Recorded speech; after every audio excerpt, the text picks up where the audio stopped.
Welcome to the intersection of technology, cybersecurity, and society. Welcome to ITSP Magazine. Knowledge is power, now more than ever.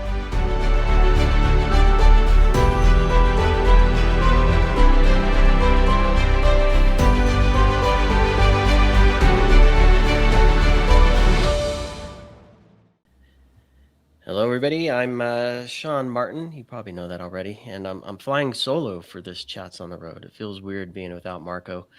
He sends his best, but we have a lot going on leading up to the week that is RSA Conference San Francisco, USA 2023.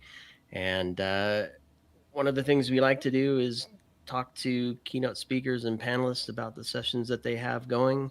And we've had this conversation before with the SANS team, and we get to do it again this year. It's been a couple years with something, I don't know, a pandemic or something happened in between, but we're excited to be back on location in San Francisco and excited to have this conversation again with part of the SANS team. We were able to rally Katie and Johannes. Thanks both for taking the time to share with us today. Yeah, thanks for having us. Thanks. And a shout out to Heather and Ed, Heather Mahalik and Ed Skudis. Best to them. We'll see them in person at this session. Before we get into what we're going to talk about, though, a few words from each of you. I think for those who listened to the previous ones, they know who Katie and Johannes are, but new guests listening might not know. So, Katie, a few words about what you're up to and your role and why you like being part of this session. Yeah, absolutely. So I'm Katie Nickels. I am a certified instructor for the SANS Institute.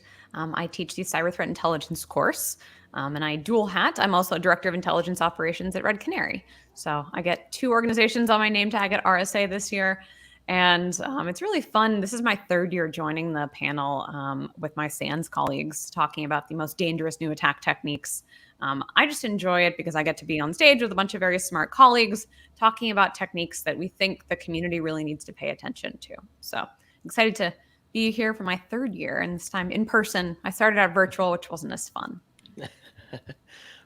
but necessary, and we're thankful we had that. And you've been on talking about many things, a lot of which was rooted in your previous life at MITRE ATT&CK, and obviously plays well into the stuff you're doing with threat intelligence and threat research and things like that. So I'm sure that'll be part of what we talk about today as well. But before we do that, Johannes. Yeah, my name is Johannes Ullrich. I'm the Dean of Research for SANS.edu. That's our accredited college here at SANS. And as part of the research partner, I'm looking at forward, what's going to happen next, what's happening now. Also trying to sort of more quantitative measure some of the threats that we're exposed to. Part of this is also our Internet Storm Center that we are running now for over 20 years now. So it's, as far as InfoSec goes, a pretty old effort that we have. I really like our panel that we always have at RSA, because the challenge in putting something together for this panel is always trying to find something that's applicable but also forward-looking. We're not trying to be too speculative. We're not sort of doing the FUD kind of what may be coming that everybody should be scared of, but it's never going to really happen.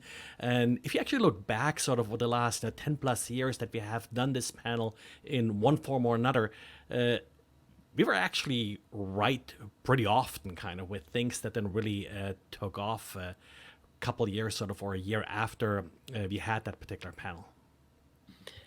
Yeah, and I remember the other time we spoke that it's a group of you that pulls us together. I don't remember how big it is. I know it's just the four of you that are on the panel presenting, but there's a lot of work that goes into pulling this together. And obviously, if you're doing that work, you're bound to get things right. But talk to me a little bit about the process through which the material comes together that you then present. Or maybe, actually, I should probably step back. What are you presenting so people have a sense of what we're talking about in the first? Yeah, so the panel's on the 5 most dangerous new attack techniques. And it's interesting because that title, when I first joined the crew 3 years ago, I was like, that's intimidating, right? If like anyone in cybersecurity, you're like, you get to talk to potentially hundreds or thousands of people about one most important new dangerous attack technique. That's a tall order just to even figure that out. So generally I think we start a couple months in advance. Like we hop on a call, we start to brainstorm a little bit. Of course, before those calls, I don't know about Johannes, but myself, and I imagine Heather and Steve are our co-panelists as well, like start to get nervous and you're like, oh gosh, like what technique should I choose? My approach, I think, is a little different than some of the other panelists, which I think actually makes for a cool panel. I tend to focus, and Johannes lives in this area as well. Like I tend to focus on things that are really dangerous because they're rising in prevalence. Like I'm not always going to be the person, or usually I'm not going to be the person who's like, oh, there's some new, special red team technique that we've seen once. Like I'm going to be like, hey, there's this thing that's maybe been lurking for a few years. This year we've seen it start to rise, and like this is a thing that's dangerous because of its new prevalence. So that's how I think about it. And Johannes, I'm curious if you have a similar perspective or not. No, I think that's a really good way of putting it. Sort of, it's there already, but it's going to be really big and you better get ready for it. And I think the other interesting part about this panel is that we all are sort of talking shop about what we are really doing every day. So it's not to say anything against vendors, but the product we really have to sell here is how are you going to protect yourself next year? What should you really get ready for? In sort of also a hands-on way. Like what we usually offer is very practical, hands-on advice. These are the things that you should be looking out for. And this is also how you look out for them, how you recognize them, and potentially how you defend against these threats. All of our presentations always try to close with sort of that defensive slide. We don't really say, hey, the world is falling and the sky's falling and there is no defense, pack up and go home. That's not our attitude. We really want to say, hey, there is actually something that's not really all that difficult that you can do to defend yourself against this new threat. And remind me, there are 4 of you and 5 most dangerous threats. Do you each pick one and then you collaborate on a 5th, or how does that all come together? Kind of depends year to year. I think what the late Alan Peller told us is no one cares about the number. Like it's supposed to be 5, but like sometimes we fudge it. This year I actually had 2 that kind of worked together. So this year I got 2, and it's tough. The person with 2, Congratulations. yeah, it's rough because we all get the same time. So I have to talk about 2 techniques, not just one. But mine work together. I'm not going to give them away. People have to come, but I'll say that they're really prevalent or starting to be prevalent initial access techniques that I think people need to pay attention to. So I got 2 this year. And that's definitely sort of a theme here that, we try to cover the top 5 or whatever the number is we put. I think the past some also mentioned 7 and such. So we had different numbers there. Katie got lucky this time in getting to cover 2. But it's really the top most prevalent, interesting, exciting attacks to talk about. That's sort of how we come up with these. And for myself, you always look at, again, what are you doing every day? I look at like our volunteers that provide us with data, and so what they're seeing. But you look sort of at your larger network kind of sort of human and technical sensors that you sort of have out in the field to figure out what matters to them. And that's sort of how we come up with these techniques. Yeah. And then Katie, you said the two you're presenting kind of connect at some level. Do you find, generally speaking, that the 5 or the 6 or the 7, whatever the number is, are cohesive, or are they all over the place? One year might be total human elements, social engineering, and also deep hardcore networking, or IoT versus ICS, or how does, maybe looking back on past years without giving away this year's stats or techniques, what does that picture look like? I'm trying to get a sense for, if I'm sitting in the audience, am I told a connected story of 5 things, or am I told 5 individual stories? It's interesting. What we usually find is that I think this year we're sort of in pairs. Like Johannes and I are a little more on the like prevalence rising side, and then Steve Sims and Heather Mahalik are more on the forward looking side. And so we find that there are often, connections between them, but I think what's cool about this panel is that we each bring a very different perspective, right? Heather works, on mobile technologies at Celebrate. She's also really passionate about like personal family security, right? Steve Sims works on the offensive side. So he kind of brings a slightly different, more like, how can adversaries use technology to create exploits, that kind of thing. Whereas I think, Johannes and I bucket us together, right? I'm of the, along with the Internet Storm team, I'm like, let's look what's happening day to day, go from there. So I would say it's not going to be one cohesive story, like 1 through 5. But I think people will start to see themes and commonalities. And, I know Heather and Steve will kind of build on each other for their techniques. And Yeah, that's my really sort of apology, because I said Ed, but it's Steve that's Ed's moderating. Ed Scotus is our moderator, so That's he's there too. He gets the fluffy, easy job. Oh, Just yeah. ask the hard questions, you get the answer. And that's I the love it. interesting thing. Steve's our new addition this year, and he's very offensive. That's what he lives, what he breathes. I myself more defensive person. I think Katie, I would also put you in sort of the defensive blue team kind of bucket here. So by having all these diverse viewpoints really on where the industry is going, and that really gives us very different topics. When we coordinate, it's really more about not covering the same thing, and that not two of us are covering the same thing, but we're not really sort of artificially trying to impose a theme that everything has to fit into a particular theme, because everybody has their own idea on what's important. I was wondering, because the conference itself has a theme, which is Better Together this year, I believe. And I suspect a lot of the submissions for talks and panels kind of had to fit, maybe I don't know if they did or not, but probably had to fit to some degree in that theme to kind of line up with things. Doesn't sound like this is the case for this panel. It's whatever the Storm Center sees, right? Well, Storm Center is all about being better together. That's sort of the community really that deploys these sensors, and really that's sort of how we learn from each other.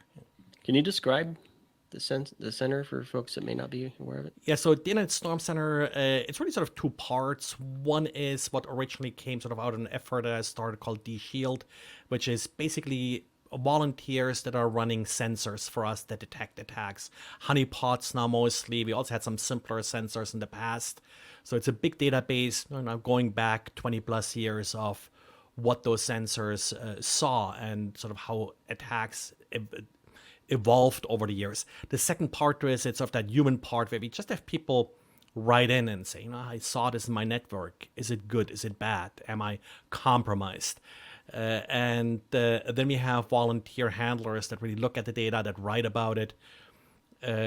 Every day we write what we call a diary, because back when we started, there were no blogs. But about what these volunteers saw in their network, sometimes about the submission that we received. How do you analyze this piece of malware? What does it mean? How to defend against it? And I will say, +1 for Internet Storm Center diaries is a really useful resource. My team at Red Canary, we use them all the time. And a lot of times it will be like one of the leading sources of like, hey, there's this weird thing, or like it's the one source we can find that's talking about some weird binary and making sense of it. So anyone who's a defender who doesn't follow Internet Storm Center already, definitely check it out. And I can say that because I'm not officially affiliated with them. So, and it's free. There you go. Thanks. Well, we'll be sure to get that link from you, Johannes. We'll include it in the show notes for folks to sign up and grab that. Talk to me about the format. So 5 different sections presented. Is there expected audience engagement to ask like a double click on some of the things that are shared? What's that format look like? So we try to source, Ed tries to kind of source questions in advance and do that in different ways. So it's kind of tough with such a big, audience to source live questions. So we sort of try to anticipate, or, I think some years we go to like students, right, Johannes, sourcing different questions. And then we each get 6 minutes approximately. If you time us, you'll see we almost always go over, and Ed doesn't yell at us too much. But then we try to reserve time for questions as well. Yeah, and we try to make it a little bit interactive with those questions, and of course, start a conversation really that hopefully will then continue after the presentation, where people sometimes come up to us and ask additional questions or also the audience amongst themselves will further discuss what they just heard. So clearly, red team, blue team, ops folks, who all should be in the room with you? I think everyone, all of those folks, of course, Johannes and I are going to have a little bit of a bias towards defenders. Steve talking to the red teamers, Heather, many years, Heather's the one who tries to get us to think about like our day-to-day life, right? We always use our phones for everything. What's our vulnerability there? So I think Heather's is applicable to everyone, anyone in their personal lives. I think leadership, that's another thing I always try to think about is, the CISO types or the leaders, people who are making decisions. Like I get 6 minutes to talk about something. And what is the thing that I think they absolutely need to know about? And I think we all take that seriously. So we try to, I think we all have a mix of like trying to make our concept really accessible, our techniques accessible at a high level, and then maybe like a little bit of a deep dive. I have a little bit of, the example command line for one of the threats that uses my techniques, like deep dive a little bit, but then zoom back out, trying to make it accessible for a big audience. Yeah, that's not to give too much away, but I think this year Heather will be really great because she makes some of those technical issues really personal and why do they matter? That's what we always try to sort of get across. Yeah, and as you both know, the 5 most today that you're presenting in a couple of weeks won't be the same 5 the next day, or certainly not the next week or a few weeks after that. So, do you also try to instill a sense of understanding? So regardless of what the topic is, more of a best practice around this type of technique rather than this specific technique. So the teams can apply a general best practice to their program versus, hey, I got to go back and solve for this one particular threat. Absolutely. I would say that, we each have to have the defensive, the mitigation guidance. And as much as we can, I think we each try to think about the category of threats, right? So minor initial access techniques and the, defensive and mitigations I'm giving, talking about how they'll apply more broadly, right? That these aren't just going to work, narrowly on the techniques. And, I think we're all, one of the cool things about being on this panel in particular is we're all instructors, we're all teachers. And so I think anyone with that teacher mindset, like you always want to teach your students to fish. So I think we always try to inject, like I'll start talking about my techniques with, hey, right, defenders have gotten better. Here's what we're seeing shifting in perimeter defenses. And that's led to this. So trying to educate people, not just how do we come up with these techniques, but how could you think about this in the future? Like the kinds of things to watch out for in adversaries. So as you say, right, the average person can try to pick up on what the next technique is the next week or the next month. Yeah, good part of this is while the techniques change, some of the defensive techniques actually remain fairly constant and sort of trying to focus back to the basics when it comes to defenses. Right. Yeah, that makes sense. And Johannes, I know as we were prepping, the topic of supply chain came up, and I had the fortune of speaking with Alan Friedman from CISA about SBOMs and supply chain and software security. And I forget, there's like 25, 30 sessions at RSA Conference this year.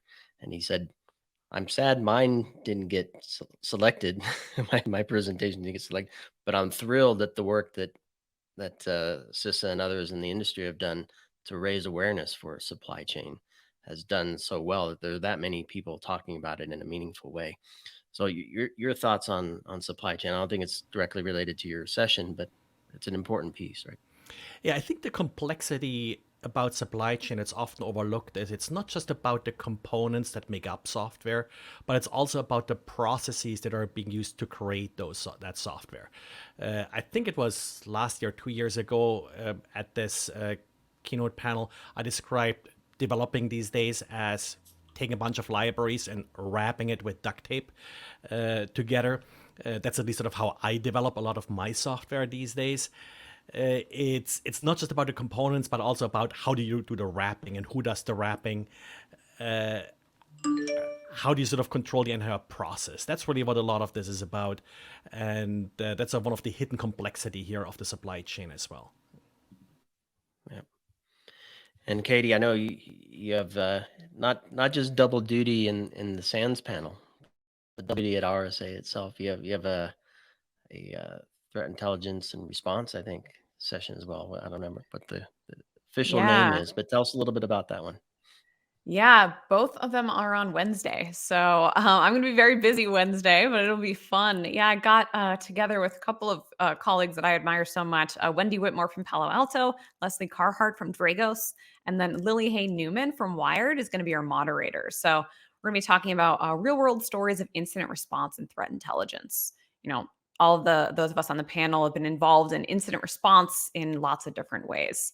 And so talking about, some of the things we've seen, some of the lessons learned, some interesting stories, cautionary tales. And, one thing that building on Johannes's comment on supply chain, one thing I'm hoping to inject there is talking about supply chain with the recent 3CX compromise, right? That compromised a voice over IP software. I think that was late March, early April. Time is fleeting. But I think it's pretty interesting to talk about just how challenging it is to detect those compromises. Whether it's the libraries Johannes is talking about, if someone's inserting there, or in this case, Mandiant's still investigating what happened in 3CX, but right, malicious DLL files coming from trusted VoIP agents. And how do you challenge those assumptions we all have that, right, this is a trusted binary, nothing bad should be coming from this until it does. So I'm excited to kind of, dive into that incident, other recent incidents over the years, and really just give people, especially those who haven't done incident response or those who do, I think there'll be lessons for everyone on what to watch out for as you're doing these incidents, and maybe some fun stories of weird things we've seen as well. The weird things. We all show up for the weird things. Yeah, I'm really excited to listen to what Katie and the others have to say about 3CX. I think that company struggled initially a little bit with the incident response, but now they're pretty open, and it's sort of back to the better together kind of motto. The more you share about incidents like this, as painful as it is, the better everybody else will get, and hopefully you too, because you get the feedback as you're making this public. Yeah, it's easier said than done many times, but if you have somebody leading by example, I think initially we tend to point fingers and say they're not doing it right, but I think we're starting to turn that corner and say, look, they didn't do it perfectly, but look how well they did and how much better we are because of that. It is really hard, and I think just with 3CX, the same day 3CX sort of broke, we had people report malware on our website, and I shrugged it off because it happens all the time, because we write about malware and anti-malware tools are picking up on it, but it's hard. It's hard, and I think that's often overlooked sort of from the outside. Yeah, absolutely.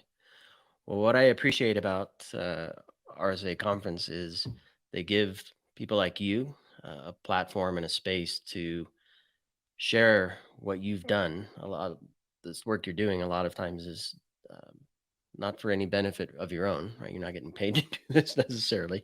And we see volunteers and researchers all over the conference bringing their hard work and their mind and translating that into a story that practitioners and leaders and managers and business folks can all absorb and hopefully build a better program through. And these two panels represent that in my mind, with a diverse group of folks from different backgrounds looking at things differently. They're all teachers, instructors. Another a mix of IT and OT and ICS, and of course we have the media in there, kind of helping to shape a story even more, perhaps. And I mean, super cool. And I'm grateful for the two of you for the work you do. I'm thrilled to have this conversation as a follow-up to our previous ones, and hopefully we'll do it again next year, RSA 2024. Any final thoughts, Katie, before we wrap? No, just appreciate the conversation, and yeah, looking forward to seeing everyone at RSA. Please, if you have time, joining our panel would be awesome. If you don't, it's recorded; you can watch it later. But looking forward to engaging with everyone and hearing about the threats that are relevant, and yeah, figuring out how we can all better protect against them. Yeah, same here. Hope to see many people at RSA. And like I said, we try to start a conversation with this panel. So Let us know how well it works for you. If you can't attend the panel, no big problem. Sometimes the smaller sessions are actually more fun, I have to admit. But I hope still lots of people will show up for the panel, and let us know what you think about it and how these threats affect you. I thought I was going to have to say, okay, we won't publish this until after the panel, but no, we're not going to do that. No, we want people to visit you, meet you, and learn from you, and hopefully they'll thank you as well, like I want to do again. So everybody listening, there'll be links to the two sessions, the two panels we discussed today, the SANS panel and Katie's Threat Intelligence Response panel, and link to the Internet Storage Center for the diary, right? The daily diary, I think it is. And anything else Katie and Johannes want to share that would help folks prepare for the session. isc.sans.edu. There we go. So we'll include that link for everybody. All right. Thank you both. And we'll see you there. Good luck with your panels. And thanks everybody for listening. Thank you. Thank you.